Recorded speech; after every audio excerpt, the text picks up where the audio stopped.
कल जिस तरह अमृतसर में शिवसेना नेता श्री सुधीर सूरी की हत्या हो गई, वो बहुत दुखद है। और पंजाब में आने वाले दिन कैसे हो सकते हैं, इसकी ये एक हम सब के लिए वार्निंग है, चुनौती है। तो उसके लिए आप सबको कष्ट है।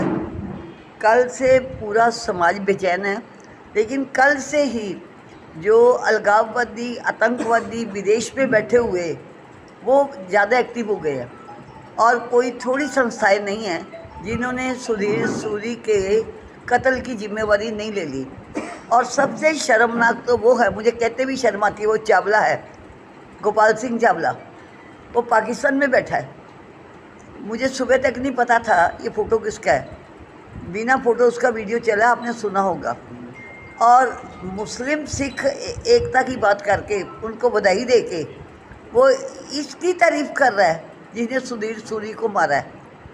हिंदुस्तान की एक संस्कृति, चाहे वो पाकिस्तान में बैठा है, सिख है, हिंदुस्तानी है, उसको ये भी नहीं पता कि जिसके एक बार स्वर्गवास हो जाता है उसके लिए ऐसे अपशब्द नहीं बोले जाते। उसने वह भी कोई कसर नहीं छोड़ी। और पंजाब सरकार से भी शिकायत है, केंद्र सरकार से भी है, कि जब एक नया आतंकवादी पता नहीं कहाँ से लाके प्लांट करके पंजाब की धरती पर भेज दिया, तो आज तक कितने दिन हो गए, महीने होने गए, आज तक ये नहीं बताया गया कि ये किस एजेंसी ने भेजा है। वो जहर उगल रहा है, वो पंजाब के बच्चों को गुमराह कर रहा है। अमृत पिलाने के नाम पर, अमृत छकाने के नाम पर वो देश के विरुद्ध जो बातें हैं वो उनके दिल में डाल रहा है। हमारे बच्चे, जब आतंकवाद भी हुआ, हमारे बहुत सारे बच्चे जो आतंकवादियों के असर में आ गए, बिना किसी कारण मारे गए। और इस पर भी वो पंजाब की जवानी को फंसा रहा है। पंजाब सरकार को भी और केंद्र को भी जवाब देना पड़ेगा कि आखिर इस नए प्लांटेड आतंकवादी अमृतपाल को खुला घूमने के लिए क्यों छोड़ दिया है। और उसी का ये रिज़ल्ट है कि सुधीर जी की हत्या हो गई, अमृतसर में हो गई। और आने वाले दिनों के लिए हम सब के लिए एक चेतावनी है कि ये फिर अलगाववाद, आतंकवाद की बात करेगा। जी 18 हफ्ते उन्होंने गनमैन सी, एसीपी नॉर्थ सामने सी, नहीं, वो दूसरा पक्ष। लेकिन पहला पक्ष तो ये है कि ये दिन आया क्यों। आतंकवाद से जो प्रेरित लोग हैं, प्रेरित नहीं, गुमराह, उनको खुला क्यों छोड़ दिया। क्यों विरासत पंजाब की लेकर के गाड़ियाँ लोग घूम रहे हैं। क्या आगे थोड़े काले दिन देखे। इतनी सिक्योरिटी के बीच भी मारा जाना कानून व्यवस्था पर प्रश्न चिन्ह पैदा करता है।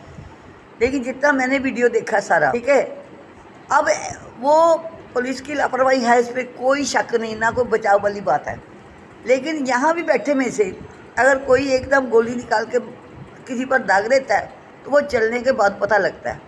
तो जितना अलर्ट होना चाहिए था सिक्योरिटी वालों को, लड़कों को जो ड्यूटी पर है, वो उतने अलर्ट नहीं थे, ये तो मानना ही पड़ेगा।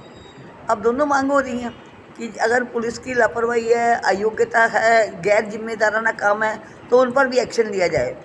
लेकिन अपने समाज को, मुझे अफसोस है कुछ लोगों पर जो सुबह टेलीफोन, मोबाइल के, सोशल मीडिया में गाली निकाल रहे हैं, हम लोगों को निकाल रहे हैं, जिन्होंने कहा कि सुधीर की हत्या बुरी हुई है। तो अब सारे पंजाब को बोलना पड़ेगा। जो लोग पंजाब की शांति के, देश की शांति के, वो मुसलमान हैं, वो ईसाई हैं, हिंदू सिख दो कहते तो मुझे दर्द होता है। हिंदू सिख एक हैं, नेताओं ने दो कर दिए, पर हिंदू है, सिख है, देश सबका है, पंजाब सबका है। सबको एक होकर बोलना चाहिए। जो कातिल है, जो दोषी है, वो दोषी है। केवल उनकी शक्ल मेरी शक्ल से मिलती है या मेरा आकार, प्रकार, पहरावा उनसे मिलता है, इसलिए उनका समर्थन किया जाए, ये बिल्कुल गलत बात है। और एक बात, छिहट्टा में बालाधाम है, अश्लील जी महाराज, 45 पेज की PDF बना के उन्होंने गवर्नमेंट को भी भेजी है। मैंने भी भेजा है। इनको धमकियाँ आ रही हैं, पर अब 10 के नोट पर आई है, पहले पाकिस्तानी 100 के नोट पर आई थी। सरकार बिल्कुल सुनने को तैयार नहीं। तो आग लगाकर फिर कुएं खोदना, ये सरकार की आदत है। उनकी भी हिफाजत सरकार को अभी से करनी चाहिए। और जितने लोग ये सोशल मीडिया पर, रात को डीसी साहब की पीस कमेटी में भी ये बात हुई थी कि अपना साइबर सेल लगाओ और ये जो गलत गलत मैसेज पा रहे हैं इनको पहचान करो, इनको 10-20 कौए मार के टंगो समाज के सामने, जेलों में भेजो, तब जाके ये सारा ठीक होगा। जेलों की गल की है, जेलों के विचों ही फोनां दे उपर रैकी मंगी जा रही है, फिरौती मंगी जा रही है, कतल हो रहे हैं जेलों के विचों।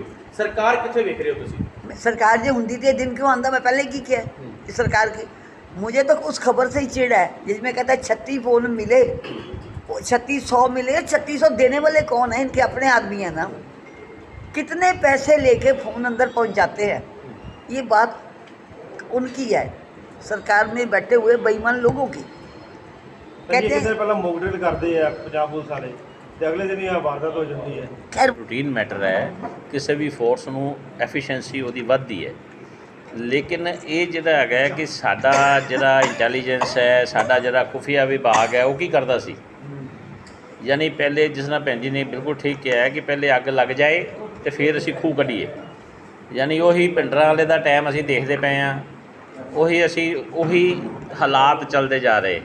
ਫਿਰ ਜੇ ਉਹੀ ਫਿਲਮ ਰਿਪੀਟ ਹੋਣੀ ਹੈ ਤੇ ਪੰਜਾਬ ਦੇ ਵਾਸੀਆਂ ਨੂੰ ਸੋਚਣਾ ਪਏਗਾ, ਤਗੜੇ ਹੋਣਾ ਪਏਗਾ ਇਹਦੇ ਬਿਨਾਂ, ਕਿਉਂਕਿ ਸਮਾਜ ਆਪਣੀ ਰਕਸ਼ਾ, ਕਿਉਂਕਿ ਇੱਕ ਪੀੜ੍ਹੀ ਸਿੱਖਾਂ ਦੀ ਵੀ ਨਿਕਲ ਗਈ, ਇੱਕ ਪੀੜ੍ਹੀ ਸਾਡੀ ਵੀ ਨਿਕਲ ਗਈ, ਲਗਭਗ 25 ਸਾਲ ਜਿਹੜੇ ਨਿਕਲ ਗਏ। ਤੇ ਇਹ ਜਿਹੜੀ ਨਵੀਂ ਪੀੜ੍ਹੀ ਆਈ ਹੈ ਇਹਨਾਂ ਨੂੰ ਵੀ ਸਮਝਾਉਣਾ ਪਏਗਾ ਕਿ ਕਿੰਨੇ ਕਾਲੇ ਦਿਨ ਦੇਖੇ ਹੈ, ਤੇ ਉਹ ਜੇ ਕਾਲੇ ਦਿਨ ਮੁੜ ਕੇ ਨਾ ਦੇਖੇ। ਅੱਗੇ ਅਸੀਂ ਕਲਪੀ ਜਾਂਦੇ ਹਾਂ ਸਾਰੇ ਕਿ ਪੰਜਾਬ ਦੇ ਵਿੱਚੋਂ ਬ੍ਰੇਨ ਡਰੇਨ ਹੋ ਰਿਹਾ ਹੈ, ਤੇ ਉਹ ਬ੍ਰੇਨ ਡਰੇਨ ਨਹੀਂ ਹੋਏਗਾ ਤੇ ਉਹ ਕੀ ਕਰੇਗਾ ਕਿ ਇੱਥੇ ਆ ਕੇ ਜੇ ਇਹੀ ਕੁਛ ਹੀ ਹੋਣਾ ਹੈ ਤੇ ਕੋਈ ਵੀ ਆਪਣੇ ਬੱਚਿਆਂ ਨੂੰ ਇੱਥੇ ਨਹੀਂ ਰਹਿਣ ਦੇਗਾ। ਇੱਕ ਦਿਨ ਐਸਾ ਆਏਗਾ ਕਿ ਪੰਜਾਬ ਫਿਰ ਉੱਜੜ ਜਾਏਗਾ। ਔਰ ਐਸਾ ਕਿਉਂ ਬਾਰ-ਬਾਰ ਸਾਡੇ ਨਾਲ ਹੀ ਹੁੰਦਾ ਹੈ, ਪੰਜਾਬੀਆਂ ਨਾਲ ਹੀ ਹੁੰਦਾ ਹੈ। ਦੇਖੋ ਜੇ ਪੰਜਾਬ ਦੇ ਵਿੱਚ ਕਰਕੇ ਕਿਸੇ ਦੀ ਕਮਾਈ ਜਾਂ ਇੱਥੋਂ ਦਾ ਪੈਦਾਵਾਰ ਜਾਂ ਇੱਥੋਂ ਦੀ ਇੰਡਸਟਰੀ ਖਤਮ ਹੁੰਦੀ ਹੈ ਤੇ ਉਹ ਪੰਜਾਬੀ ਨੂੰ ਫਰਕ ਪੈਣਾ ਹੈ, ਭਾਵੇਂ ਉਹ ਹਿੰਦੂ ਹੈ, ਸਿੱਖ ਹੈ, ਮੁਸਲਮਾਨ ਹੈ, ਈਸਾਈ ਹੈ। ਤੇ ਇਸ ਕਰਕੇ ਸਮਝਣਾ ਚਾਹੀਦਾ ਹੈ ਏਜੰਸੀਆਂ ਨੂੰ ਵੀ, ਸਰਕਾਰਾਂ ਨੂੰ ਵੀ, ਕੇਂਦਰ ਸਰਕਾਰ ਵੀ ਤੇ ਜਿਹੜੀ ਆਪਣੀ ਪੰਜਾਬ ਸਰਕਾਰ ਵੀ ਹੈ। ਇੱਕ ਵੀ ਬਿਆਨ ਆਪਣੇ ਮੁੱਖ ਮੰਤਰੀ ਜੀ ਦਾ ਨਹੀਂ ਆਇਆ, ਯਾਨੀ ਮੁੱਖ ਮੰਤਰੀ ਜੀ ਪੰਜਾਬ ਦੇ ਨੇ ਕਿ ਬਸ ਉਹ ਸੈਰ ਸਪਾਟਾ ਹੀ ਹੈ ਕਿ ਕਾਮੇਡੀਅਨ ਹੀ ਨੇ ਹਾਲੀ। ਇਸ ਕਰਕੇ ਜਾਂ ਤਾਂ ਗ੍ਰਹਿ ਵਿਭਾਗ ਨਹੀਂ ਸਾਂਭਿਆ ਜਾਂਦਾ ਉਹਨਾਂ ਕੋਲੋਂ, ਕਿਸੇ ਸક્ષਮ MLA ਨੂੰ, ਆਪਣੇ ਹੀ ਕਿਸੇ ਵਿਸ਼ਵਾਸ ਪ੍ਰਸਤ MLA ਨੂੰ ਦੇ ਦੇਣ, ਤਾਂ ਕਿ ਇਸ ਤਰ੍ਹਾਂ ਦੀ ਹਾਲਤ ਜਿਹੜੀ ਹੈ, ਐਸਾ ਗੜ੍ਹ ਚੱਲਦੀ ਸੜਕ ਔਰ ਇੰਨੀ ਭੀੜ ਦੇ ਵਿੱਚ। ਫਿਰ ਸਭ ਤੋਂ ਸ਼ਰਮਨਾਕ ਗੱਲ ਕਿ 20 ਪੁਲਿਸ ਵਾਲੇ ਹਥਿਆਰਾਂ ਦੇ ਬੰਦ ਖੜੇ ਹੈ ਤੇ ਅਗਲਾ ਕੰਗੀ ਵਾ ਕੇ ਚਲਾ ਗਿਆ। ਫੜ ਲਿਆ ਜੀ, ਫੜ ਲਿਆ ਜੀ, ਕੀ ਫੜ ਲਿਆ? ਇਸ ਵੇਲੇ ਤੱਕ ਕਿਨੇ ਉਹਨੂੰ ਇਹਦੀ ਸਿੱਖਿਆ ਦਿੱਤੀ? ਉਹ ਵੀ ਚੁੱਕ ਲੈਣੇ ਚਾਹੀਦੇ ਸੀ। ਪੁਲਿਸ ਗੱਡੀ ਦੇ ਵਿੱਚੋਂ ਕਾਗਜ਼ ਮਿਲੇ ਆ ਜਿਨ੍ਹਾਂ ਵਿੱਚ ਉਹਨਾਂ ਦੀ ਫੋਟੋਆਂ ਮਿਲੀਆਂ, ਜਿੱਥੇ ਛੋਟੀ ਦੀ ਵੀ ਸੀ, ਕਾਂਟਾ ਵੱਜਾ ਸੀ, ਹੋਰ ਵੀ ਸੀ। देखो ਜਿਹੜੀ फोटो मिली है ना और ਉਹਦੀ ਗੱਡੀ 'ਚੋਂ ਜੋ ਰਿਕਾਰਡ ਮਿਲਿਆ ਹੈ, ਉਹਦੇ ਤੋਂ ਕਨਫਰਮ ਹੋ ਗਿਆ ਹੈ ਕਿ ਇਹ ਬਿਲਕੁਲ ਡਿਜ਼ਾਈਨਡ ਰੇਕੀ ਕਰਕੇ आतंकवादियों की आतंकी गतिविधि है। पहले जिले रिएक्शन आया एकदम, लोगों ने कहा नहीं नहीं कुछ झगड़ा हुआ होना है, लेकिन जिस मोमेंट वो कांटे बजे सारे मिल गए ना और उनको ओन करने वाले भी आ गए, एक ने ओन किया, दूसरे ने किया, तीसरे ने किया, उससे पता लग गया कि ये कोई छोटी मोटी घटना नहीं है, ये आने वाले खतरे की घटना है। और सारा समाज अगर नहीं बोलेगा तो ये बात बनने वाली नहीं है।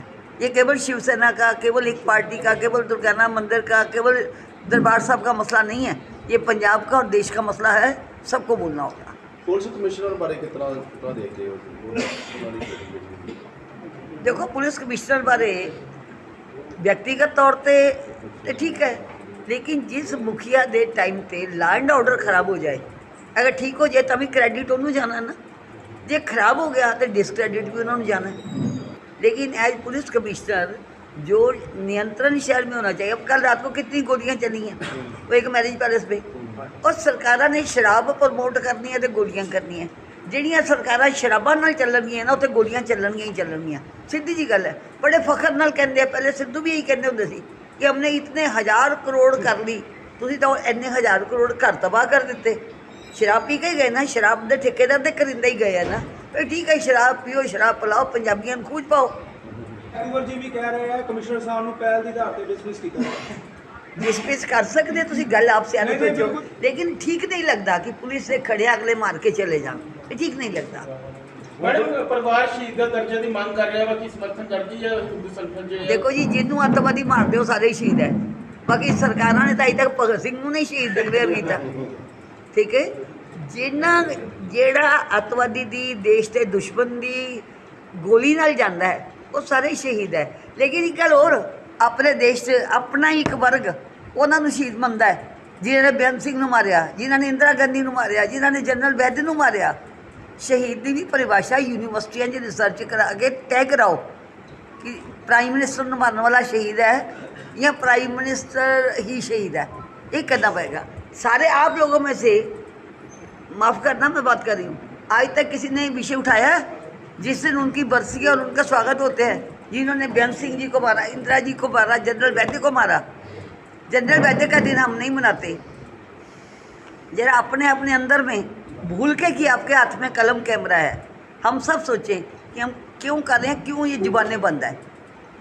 ਸ਼ਿਵ ਸੈਨਾ ਨੇਤਾ ਕਹਿ ਰਹੇ ਆ ਕਿ ਜੇ ਅੰਮ੍ਰਿਤਪਾਲ ਹੋਣਾ ਦੀ ਪਿੱਛੋਂ ਸਾਰੀ ਵਾਰਦਾਤ ਆ ਉਹਨਾਂ ਨੇ ਹੀ ਗੋਲੀ ਚਲਾਈ ਆ ਸੂਰੀ ਜੀ ਨੂੰ। अरे भाई वो कहते हैं तो मानो जांच एजेंसियाँ जांच कर रही हैं।